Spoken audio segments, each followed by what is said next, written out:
ગંભીર ગુનાના આરોપીને જેલમાંથી બહાર લાવવા ખોટા મેડિકલ સર્ટિફિકેટનો ઉપયોગ કરવામાં આવ્યો। બીમારીના બહાને 15 દિવસના વચગાળાના જામીનની માંગ કરવામાં આવી। ફારૂક મૌલાના નામના આરોપીએ 15 દિવસના જામીન માંગ્યા। ડોક્ટર રાજેશ સાંગાણીએ આરોપીને તપાસ્યા વગર જ મેડિકલ સર્ટિફિકેટ આપી દીધું।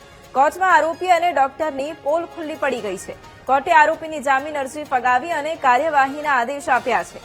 ગીર સોમનાથના એડિશનલ જજનો ખોટા મેડિકલ સર્ટિફિકેટ સામે કાર્યવાહીનો નિર્દેશ છે। તો જૂનાગઢની જેલમાંથી બહાર આવવા કેદીઓ દ્વારા ખોટા મેડિકલ સર્ટિફિકેટ બનાવવામાં આવી રહ્યા છે। ગંભીર ગુનાના આરોપીને જેલમાંથી બહાર લાવવા માટે ખોટા મેડિકલ સર્ટિફિકેટનો ઉપયોગ કરાવવામાં આવી રહ્યો છે। અને આજ મુદ્દે સંવાદદાતા રોહિત ફોન લાઈન પર છે।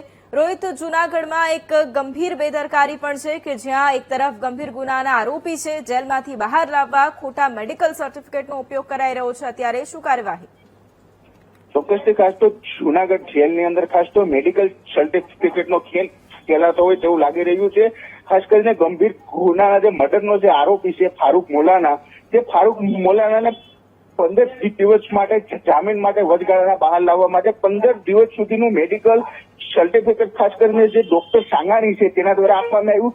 3 જૂનથી લઈને 19 જૂન સુધીનું મેડિકલ સર્ટિફિકેટ લખી દેવામાં આવ્યું। પરંતુ ચોંકાવનારી વાત એ છે કે જે આ ડોક્ટર છે, ડોક્ટર દ્વારા ખાસ કરીને જે આ જે દર્દી હતો તેને કોઈ પણ પ્રકારની તપાસણી નથી કરવામાં આવી। તપાસ કર્યા વગર જ મેડિકલ સર્ટિફિકેટ છે તે લખી દેવામાં આવ્યું છે। તેને લઈને ખળભળાટ મેચો છે જૂનાગઢ જેલની અંદર। ખાસ કરીને આજે આખો ખેલ ખેલાનો તેને ખાસ કરીને ગીર સોમનાથની જે સેશન કોર્ટ છે તેના જજ દ્વારા જે આખું જે ષડયંત્ર હતું તેના લઈને ગંભીર બેદરકારી દાખલ કરી છે। ડોક્ટરો પર કાર્યવાહી કરવા માટેની આ આદેશ કર્યો છે। જી બિલકુલ, આભાર રોહિત તમામ જાણકારી માટે।